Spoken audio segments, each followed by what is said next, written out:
Assistant secretary 23-ാമത്തെ വയസ്സിൽ ഒരു ബാങ്കിന്റെ തലപ്പത്തേക്ക് എത്തുകയാണ് നമ്മുടെ പ്രിയപ്പെട്ട നൂറ. ലക്ഷ്യങ്ങൾ എപ്പോഴും വലുതായിരിക്കണം. അപ്പൊ നമ്മൾ ഓരോ പടിയായിട്ട് കയറി എത്താൻ പറ്റും. അപ്പൊ നമുക്ക് ഇനിയും ഇതിനകത്ത് വേറെ നല്ല ഓപ്പർച്യൂണിറ്റീസ് ഇതിലൂടെ വരുന്നുണ്ട്.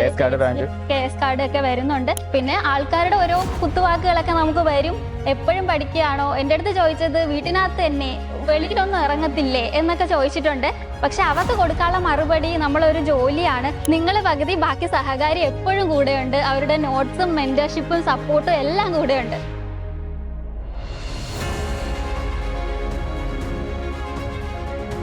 സഹകാരിയുടെ CSCB സക്സസ് സ്റ്റോറി സീരീസ് തുടരുകയാണ്. അപ്പോൾ ഇന്ന് നമ്മൾ പരിചയപ്പെടുന്നത് വളരെ സ്പെഷ്യലായിട്ടുള്ളൊരു വ്യക്തിയാണ്. അപ്പോൾ എടുത്തു പറയുമ്പോൾ എപ്പോഴും നമ്മൾ ഓഫ്ലൈൻ ക്ലാസ്സിൽ വന്ന റിസൾട്ടും ഓൺലൈൻ ക്ലാസ്സിൽ വന്ന റിസൾട്ടൊക്കെ പലപ്പോഴും നമുക്ക് കൺഫ്യൂസിങ് ആണ്. അപ്പോൾ അസിസ്റ്റൻറ്റ് സെക്രട്ടറി 23-ാമത്തെ വയസ്സിൽ ഒരു ബാങ്കിൻ്റെ തലപ്പത്തേക്ക് എത്തുകയാണ് നമ്മുടെ പ്രിയപ്പെട്ട നൂറ. ഇപ്പോൾ നിലവിലിപ്പോൾ ജോയിൻ ചെയ്തിട്ട് മോൾ 2 മാസമായില്ലേ? ജോലി കയറി 2 മാസമായി. നമുക്ക് ആ ഒരു പോസ്റ്റിൽ എസ്പെഷ്യലി ഒരുപാട് പേര്, നമ്മൾ ജൂനിയർ ക്ലർക്ക് ഒത്തിരി പേര് എഴുതും. പക്ഷേ ഇത് പലരും സെക്രട്ടറി പോസ്റ്റ് വരുമ്പോഴത്തേക്കും അങ്ങ് ഇത് കിട്ടില്ല അല്ലേ, ഒരു വേക്കൻസി ഉണ്ടാവുള്ളൂ എന്ന് വിചാരിച്ചിട്ട് അങ്ങ് വിടും. അപ്പോൾ ആ സമയത്ത് അതിൻ്റെ ഒരു റാങ്ക് ലിസ്റ്റിൽ ആദ്യ റാങ്കിലോട്ട് വന്നപ്പോഴത്തേക്ക് എന്തായിരുന്നു എൻ്റെ ഫീലിംഗ്? എന്തായിരുന്നു? ഞാൻ ആദ്യം ആലോചിച്ചത് എന്തുകൊണ്ടാണ് ഈ പലരും ഈ അസിസ്റ്റന്റ് സെക്രട്ടറി എഴുതാൻ മടിക്കുന്നത്. കാരണം എന്ന് വെച്ചാൽ ഒരു വേക്കൻസി ആണ് ജൂനിയർ ക്ലർക്കിനും ഉള്ളത്, അതുപോലെ തന്നെ അസിസ്റ്റന്റ് സെക്രട്ടറി ഉള്ളത്. അപ്പോൾ ഇത് രണ്ടും ഒരുപോലെയാണ്. നമുക്കിരിക്കാനായിട്ട് ഒരേ ഒരു വേക്കൻസിയുടെ ആവശ്യം മാത്രമേ ഇവിടെ വരുന്നുള്ളൂ. അപ്പൊ നമ്മള് ജൂനിയർ ക്ലർക്ക് പോലെ തന്നെ അസിസ്റ്റന്റ് സെക്രട്ടറി എഴുതണം. എനിക്ക് കമ്പാരിറ്റീവ്ലി തോന്നിയത് അസിസ്റ്റന്റ് സെക്രട്ടറിയാണ് എളുപ്പമെന്നാണ്. കാരണം ഞാൻ ആദ്യമേ വന്ന 2 എണ്ണവും അസിസ്റ്റന്റ് സെക്രട്ടറി ആയിരുന്നു. Very good. അപ്പോൾ നൂറ സഹകാരിയിലേക്ക് വരുന്നത് ഓൺലൈൻ ക്ലാസ്സിലൂടെയാണ്. ഓൺലൈൻ ക്ലാസ്സിന് ആദ്യം കേരള ബാങ്ക് JSCയിലോട്ട് വന്നല്ലേ അവളെ? അത് രണ്ടും സപ്ലിമെന്ററി ലിസ്റ്റിലായി. അപ്പോഴെനിക്കൊരു കോൺഫിഡൻസ് വന്നു, ഇനി ഒന്ന് എഴുതി നോക്കാം ഉള്ളൊരിത്. അപ്പോൾ അതിനോടൊപ്പം നമ്മൾ CSCBയുടെ പഠനം കണ്ടിന്യൂ ചെയ്യുന്നു. അപ്പോൾ നമ്മൾ തുടക്കത്തിലേ നമ്മൾ തീരുമാനം എടുത്തതാണ് ആദ്യത്തെ ഒപ്പിടുന്നവരെ പഠിത്തം കൊണ്ടുപോകുന്നുള്ള കാര്യത്തിൽ. അപ്പോൾ ഇൻട്രസ്റ്റിംഗ് ഫാക്ട് നിങ്ങളൊന്ന് മനസ്സിലാക്കുക. ഇപ്പോഴ് പഠിക്കുന്നുണ്ട്. അതാണ് ഞാൻ പറഞ്ഞത്.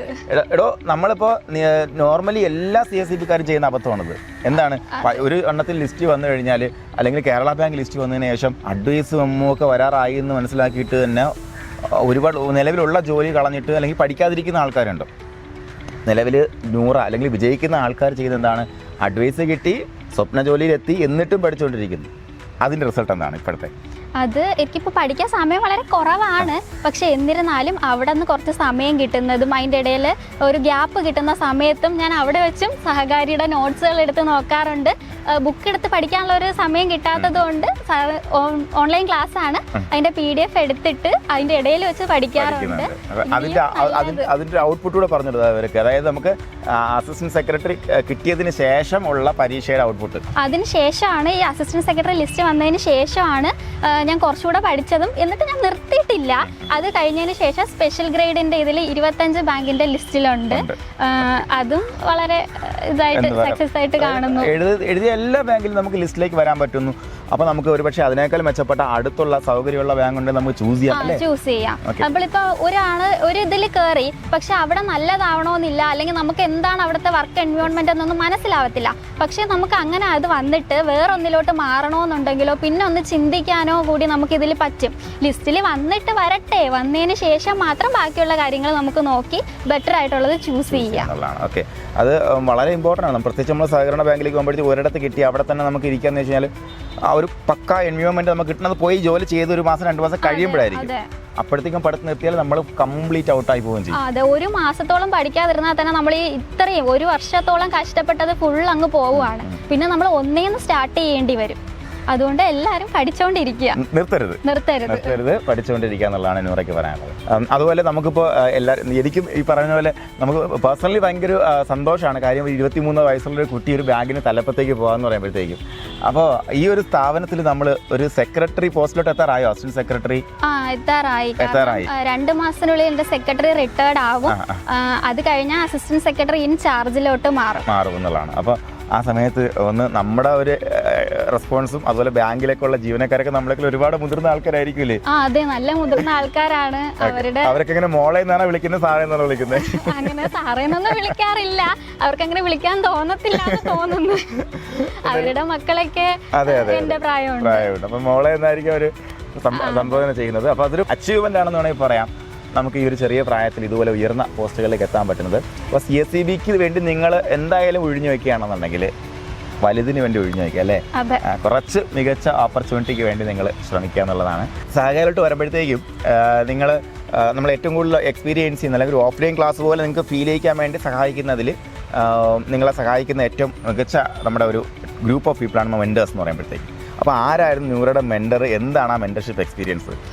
ഞാൻ ആദ്യമായിട്ട് ഇതിൽ എക്സാം എഴുതി കയറിയതാണ്. പിന്നെ ആവേശത്തിൽ കയറിയപ്പോഴത്തേക്കാണ് ദീപ്തി മിസ്സിനെ എനിക്ക് കൂടുതൽ മനസ്സിലാവുന്നത്. മിസ് എന്ന് പറയുമ്പോഴത്തേക്ക് നമ്മൾ ഒരു വീട്ടിലെ ഒരാളെ പോലെയാണ് നമ്മൾ നോക്കുന്നത്. ഇപ്പോൾ ഒരു മാർക്ക് കുറഞ്ഞാലും തന്നെ എന്തുകൊണ്ട് അത് കുറഞ്ഞു എന്ന് വിളിച്ച് ചോദിക്കും. എന്നിട്ട് ഇതെന്ത് പഠിക്കാത്തത്? ഞാൻ ഒരു പ്രാവശ്യം നല്ല ഡൗൺ ആയിരുന്നു. എനിക്ക് ആദ്യത്തെ ഇതിൽ വന്നിട്ട് റാങ്ക് ലിസ്റ്റ് താഴോട്ടായി. ഇൻ്റർവ്യൂവിൻ്റെ മാർക്ക് പോയപ്പോഴത്തേക്ക് ഞാൻ കുറച്ച് ഡൗൺ ആയിരുന്നു. അല്ലാതെ ഇതിന് മുന്നത്തെ ക്ലർക്കും ഒരു മാർക്കിനൊക്കെ പോയപ്പോഴത്തേക്ക് നല്ല ഡൗൺ ആയിരുന്നു. അപ്പോൾ ദീപ്തി മിസ്സിനെ വിളിക്കുമ്പോൾ പറയും, നീ ഇത്ര പ്രായത്തിൽ ഇവിടെ എത്തിയില്ലേ, ഇനി കുറച്ചും കൂടെ ഉള്ളൂ, പഠിക്ക് എന്നൊക്കെ പറഞ്ഞ് നമ്മളെ നല്ലതായിട്ട് മോട്ടിവേറ്റ് ചെയ്യുന്നത് മിസ്സാണ്. മിസ്സിന് എത്ര ഒരു നന്ദി പറഞ്ഞാലും മതിയാവത്തില്ല മിസ്സിനോട്. ഓക്കെ, അപ്പോൾ ദീപ്തിയുടെ ബാച്ചിൽ നിന്നും ഇപ്പോൾ നിലവിൽ വന്ന ബാച്ചിൽ ഒത്തിരി പേര്, എല്ലാ ബാങ്കിലും ഒരാൾ ദീപ്തിയുടെ കുട്ടികളുണ്ട് ഇപ്പോൾ വന്ന ബാങ്കുകളിലുണ്ട്. അപ്പോൾ വലിയൊരു കൺഗ്രാറ്റ്സ് അർഹിക്കുന്നു ദീപ്തിയും നമ്മുടെ എൻറ്റയർ ടീമും. അതിനോടൊപ്പം നൂറയുടെ ആ ഒരു CSEB ജേണി എന്ന് പറയുമ്പോഴത്തേക്കും ഒരുപാട് കുട്ടികൾക്ക് വിട്ടുപോകുന്ന 2-3 കാര്യങ്ങളിൽ നൂറ വലിയൊരു എക്സാമ്പിളാണ്. ഉദാഹരണം, നമുക്ക് ഒന്ന് ഇടയ്ക്ക് വെച്ച് നിർത്തി പോകുക എന്നുള്ള കാര്യം, പിന്നെ നമ്മൾ വലിയ പരീക്ഷകൾക്ക് വേണ്ടി എയിം ചെയ്യുക എന്നുള്ള കാര്യം, അതുപോലെ നമ്മൾ ജോലി കിട്ടിയാലും എത്തേണ്ടിടത്ത് നിന്ന് എത്തുന്നത് വരെ നമ്മൾ പഠിച്ചുകൊണ്ടിരിക്കുക എന്നുള്ള 2-3 കാര്യങ്ങൾ മോൾ എക്സാമ്പിളാണ്. മോളുടെ ആ ഒരു ലൈഫ് വെച്ചിട്ട് മോൾക്ക് എന്താണ് നമ്മുടെ CSEB ആസ്പിരൻസിന് കൊടുക്കാനുള്ള മെസ്സേജ്, ആ ഫൈനൽ മെസ്സേജ്? പഠിത്തം കണ്ടിന്യൂ ചെയ്തുകൊണ്ട് പോവുക. പിന്നെ നമ്മൾ നല്ല ലക്ഷ്യങ്ങൾ എപ്പോഴും വലുതായിരിക്കണം. അപ്പം നമ്മൾ ഓരോ പടിയായിട്ട് കയറി എത്താൻ പറ്റും. അപ്പം നമുക്ക് ഇനിയും ഇതിനകത്ത് വേറെ നല്ല ഓപ്പർച്യൂണിറ്റീസ് ഇതിലൂടെ വരുന്നുണ്ട്. KS കാർഡ് ഒക്കെ വരുന്നുണ്ട്. അപ്പം അതൊക്കെ എഴുതുക. പിന്നെയെന്ന് പറയുമ്പോൾ നമ്മൾ എക്സാം കഴിഞ്ഞിട്ട് ഒരിക്കലും ബ്രേക്ക് എടുക്കരുത്. നമ്മൾ ഒരു എക്സാം കഴിഞ്ഞിട്ട് വരുമ്പോഴത്തേക്കും നമ്മൾ ഭയങ്കരമായിട്ട് ഡൗൺ ആയിരിക്കും. കാരണം നമ്മൾ പുതിയ ക്വസ്റ്റ്യൻസ് കാണും, അറിയാത്ത ക്വസ്റ്റ്യൻസ് കാണും. ഇതൊക്കെ കാണുമ്പോൾ നമ്മൾ ഭയങ്കരമായിട്ട് ഡൗൺ ആയി പോകും. പക്ഷേ നിങ്ങൾ റെസ്റ്റ് എടുക്കുക. ഒരേ ഒരു ദിവസത്തേക്ക് വേണ്ടി മാത്രം റെസ്റ്റ് എടുക്കുക. അതിൻ്റെ പിറ്റേ ദിവസം തൊട്ട് വീണ്ടും കണ്ടിന്യൂ ചെയ്ത് പഠിക്കുക. അതായത് ഒട്ടും നിർത്തരുത്. പിന്നെ എല്ലാ ദിവസവും ഇംഗ്ലീഷ്, മാത്സ്, GK ഉള്ളത് പഠിക്കുക. അത് കമ്പൽസറിയാണ്. ഒരു PYQ നോക്കുക, അതും മസ്റ്റാണ്. പിന്നെ ആൾക്കാരുടെ ഓരോ കുത്തുവാക്കുകളൊക്കെ നമുക്ക് വരും. എപ്പോഴും പഠിക്കുകയാണോ? എൻ്റെ അടുത്ത് ചോദിച്ചത് വീട്ടിനകത്ത് തന്നെ വെളിയിലൊന്നും ഇറങ്ങത്തില്ലേ എന്നൊക്കെ ചോദിച്ചിട്ടുണ്ട്. പക്ഷെ അവർക്ക് കൊടുക്കാനുള്ള മറുപടി നമ്മളൊരു ജോലിയാണ്. ജോലി വാങ്ങിച്ച് നിന്നതിന് ശേഷം അവരുടെ ആ കണ്ണിൽ വരുന്ന ഒരു അസൂയ, ആ അസൂയാണ് നമുക്കുള്ളൊരു മോട്ടിവേഷൻ ആയിട്ടങ്ങ് എടുക്കുക. ഓക്കെ, അപ്പോൾ ആ ഒരു നിങ്ങളെല്ലാവരും ഇത്തരത്തിലുള്ള ചോദ്യങ്ങൾ അഭിമുഖീകരിക്കുന്നുണ്ടായിരിക്കും. ആരും വിഷമിക്കണ്ട, എല്ലാവർക്കും ഒരു ദിവസം ഉണ്ടല്ലേടാ? അതെ, എൻ്റെ അടുത്ത് കുറച്ച് പേരൊക്കെ ഇങ്ങനെ വിളിക്കാറുണ്ട്. എന്നിട്ട് ഇങ്ങനെ ചോദിക്കും, കുറച്ച് ചേച്ചിമാരൊക്കെയാ ചോദിക്കുന്നത് എങ്ങനെയാ പഠിച്ചത്, ഇങ്ങനെ ഇരുന്ന് പഠിക്കാൻ പറ്റുമോ എന്നൊക്കെ. പക്ഷെ എൻ്റെ വീട്ടിലെ സാഹചര്യം അതായിരുന്നു. അതായത് എൻ്റെ അച്ഛന് വയ്യ, കാല് വയ്യ, അതുകൊണ്ട് നടക്കാനൊന്നും പറ്റത്തില്ല. അപ്പോൾ എൻ്റെ വീട്ടിൽ ഞാൻ ഒരു ലക്ഷ്യത്തിൽ എത്തിയാൽ മാത്രമേ എനിക്ക് മുന്നോട്ട് പോകാനുള്ളതുള്ളൂ. ഇപ്പം നിങ്ങൾക്ക് എല്ലാവർക്കും ഇരിക്കാനൊരു വീടുണ്ട്, ഒരു ഭക്ഷണം കഴിക്കാനുണ്ട്, ഫോണുണ്ട്. ഇതിൽ കൂടുതൽ ഒരാൾക്ക് പഠിക്കാനായിട്ട് ഒന്നും ആവശ്യമില്ല. ഇത്ര കാര്യങ്ങൾ മാത്രം മതി. ഇത്രയും കാര്യങ്ങൾ ഉണ്ടെന്നുണ്ടെങ്കിൽ ബാക്കി കുറച്ച് വേദനകളും വേണം അല്ലേ? അതെ, വേദനകൾ വേണം. ആൾക്കാരുടെ കുത്തുവാക്കുകൾ കേൾക്കുമ്പോൾ അത് മനസ്സിൽ വെച്ചിരിക്കുക, അവരോടൊന്നും കാണിക്കാതിരിക്കുക. എന്നിട്ട് നമ്മൾ ജോലി വാങ്ങിച്ച അഡ്വൈസ് വാങ്ങിച്ചിട്ട് ആ ഫോട്ടോ അങ്ങോട്ട് ഇടുമ്പോൾ മതി. ഇത് മതി. എല്ലാവരും ഇത് ഹൃദയത്തിലേക്ക് എടുക്കുക. നിങ്ങളുടെ വേദനകളെ നിങ്ങൾ ഹൃദയത്തിലേക്ക് എടുക്കുക. എല്ലാവർക്കും ഉള്ള ഓപ്പർച്യൂണിറ്റി CSEB ഉണ്ടല്ലോടാ? അതെ, എല്ലാവർക്കും ഉണ്ട്. നിങ്ങൾ പകുതി, ബാക്കി സഹകാരി എപ്പോഴും കൂടെയുണ്ട്. അവരുടെ നോട്ട്സും മെന്റർഷിപ്പും സപ്പോർട്ടും എല്ലാം കൂടെയുണ്ട്. അപ്പോൾ എല്ലാവർക്കും വിജയാശംസ നേരുകയാണ്. നൂറയോടൊപ്പം നന്ദി.